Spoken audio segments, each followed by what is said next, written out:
Welcome, Matters With. I'm your host, Philip Bryan. Today, we're here to discuss anthology matters with you.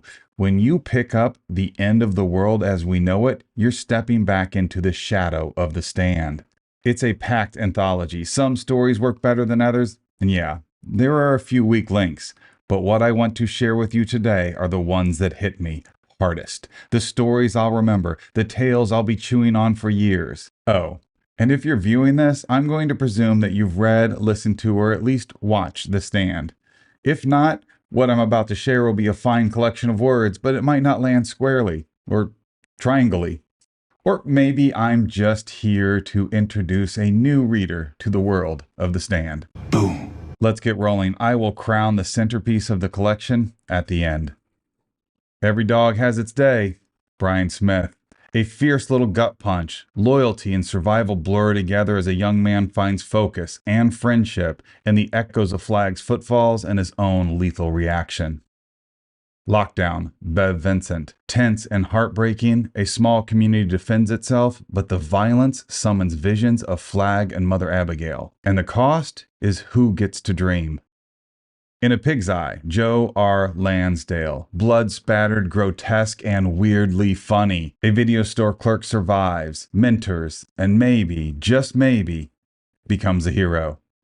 Lenora, Jonathan Janz. Grief and obsession. A man who already lost everything before the world fell finds a reason to live again, and possibly a reason to be a father again.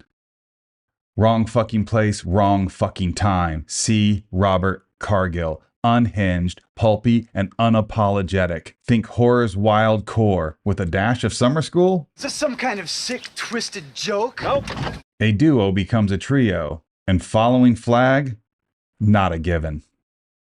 The Legion of Swine, S.A. Cosby, a visceral confrontation with the beasts that rise when civility collapse. Human or otherwise, a man named Woodrow stands his ground in the shifting quicksands of society, much to the chagrin of humanity's worst and the walking dude himself. Again, showcasing the power of choice.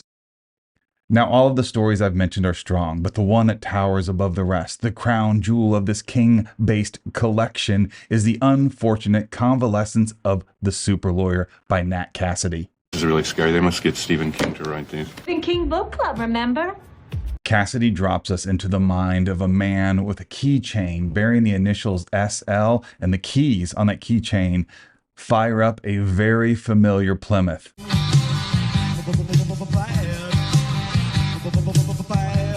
And the man finds himself rewriting his fate inside the ruins of The Stand. And this story doesn't just fit into the King verse, it feels dangerous and pushes the edges of the page. It is bold, it is borderline brilliant, layered with echoes from Christine, The Territories, The Dark Tower, both the 1978 and the 1990 print versions of The Stand, as well as Mysterious Doors. It makes you question what it even means to be a character in King's world. Each page bends the rules of narrative. SL realizes he's not just surviving Captain Trips, he's being revised, edited, and maybe even erased by a godlike author. And in true lawyer fashion, he objects. It's meta, but never gimmicky, sharp enough to cut, familiar enough that you could believe that King had collaborated. By the end, Cassidy hasn't just expanded The Stand, he's interrogated reality itself. For me, he's the MVP of this anthology, and I'll say it, only Richard Bachman could have written a meaner, more boundary-pushing entry into the King verse. Where do I find Mr. Moon? Now let's talk about the voice acting. I listened to most of this anthology on a few planes. One of the voice actors pairs really well with the material. The other one, not so much. Not at all. I recommend the printed version. Otherwise, your experience is going to be impeded by a miscast narrator.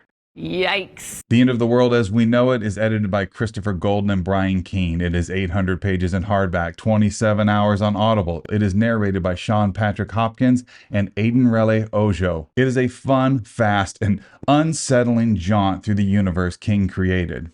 If you could commission an anthology set in any universe, written by today's hottest writers, what would it be? That is a good question, dude. If there were to be another King collection, for me, obviously Derry or Salem or Castle Rock all sound gripping. If you like to talk books, please like, subscribe, and share this video. We'll talk soon.